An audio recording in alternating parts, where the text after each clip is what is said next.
So, ang maghahatid po ng ating, ito on the spot. Dahil wala nga ang ating mga pastora siya, andyan naman ang ating Sister Joanny. So, ayun, Sister Joanny, salamat sa buhay mo. So, short. Praise the Lord. Ayan. Ayan, ready. Handa na po ba tayo sa ating pagbibigay sa ating Panginoon? Ayan, gusto ko lang po ang basahin na salita ng Panginoon sa Luke 6 verse 38. Sabi dito, give and you will receive. Your gift will return to you in full, pressed down, shaken together to make room for more, running over and poured into your lap. The amount you give will determine the amount you get back.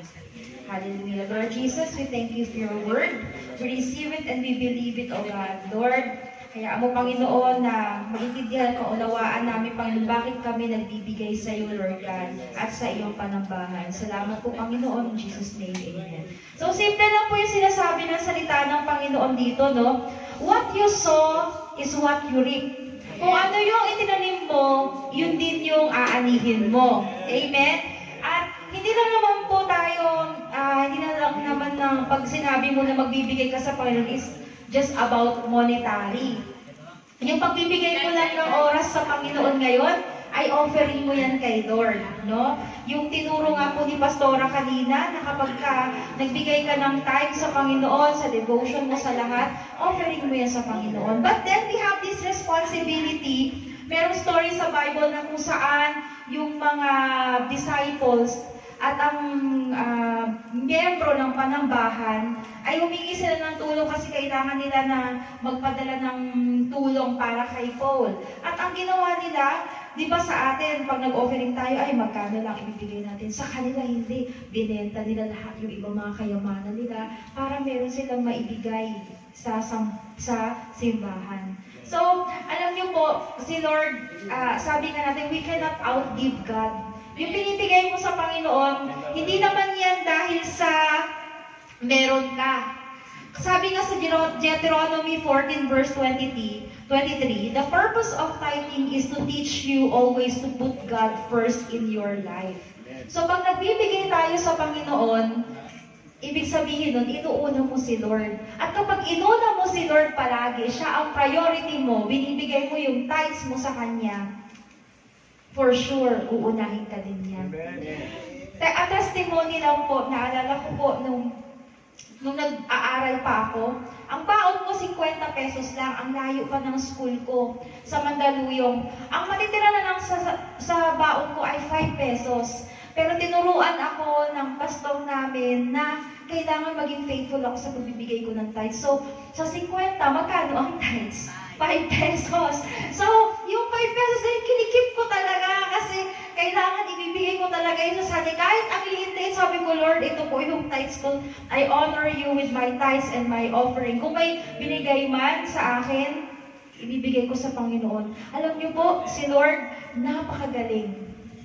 Pag pumunta ako sa simbahan, pagkatapos namin magsimba, papatawag na lang ako na isang sister o isang brother. Sister, may inaabot na sobre sa akin. Sabi ko, ano po ito? Blessing, galing sa Panginoon.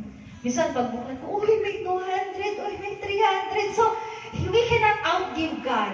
Yun lang po yung simple. So, ngayon po, as we give to the Lord, sabi nga dito, mini-measure ng Panginoon. Yung binibigay mo, the amount you give will determine the amount you get back.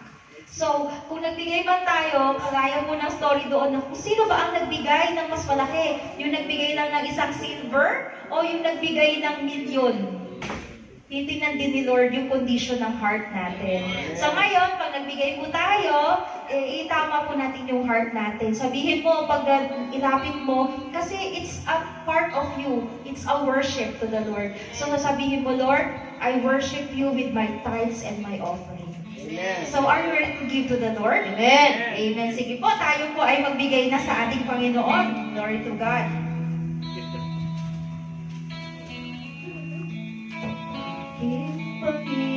Panginoong Jesus, ako'y ibibigin mo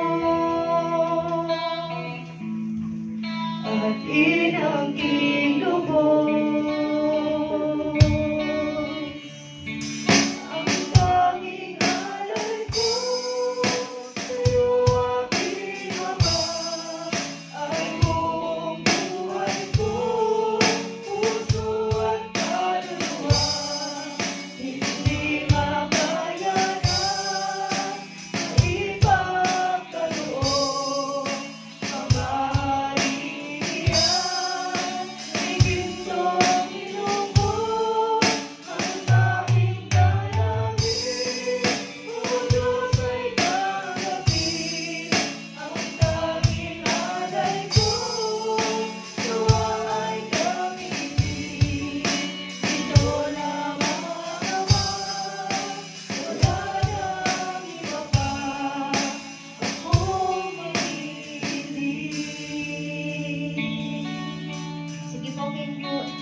your hands toward this basket and let's pray. Hallelujah.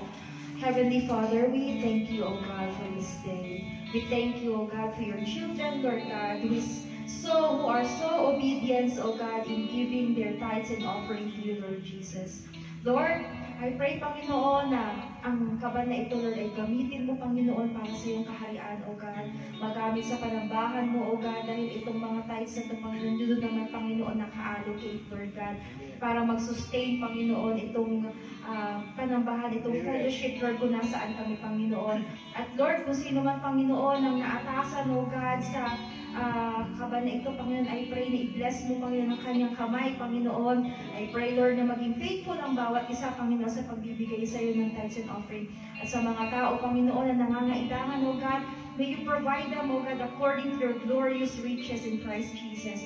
Lord, salamat, Panginoon. Alam namin, Lord God, na you are more than enough, Lord God, sa lahat ng bagay, Panginoon. Salamat, Lord God, sa araw na ito, Lord. Pinupuri ka na, pinapasalamatan. Alam ko, ibabalik mo sa kanila ito, Lord God, ng siksik, liglig, at umaapol na pagpapala, Panginoon. Salamat po, Lord God, sa iyo ang papuri pagsamba sa pangalan ni Jesus. Amen.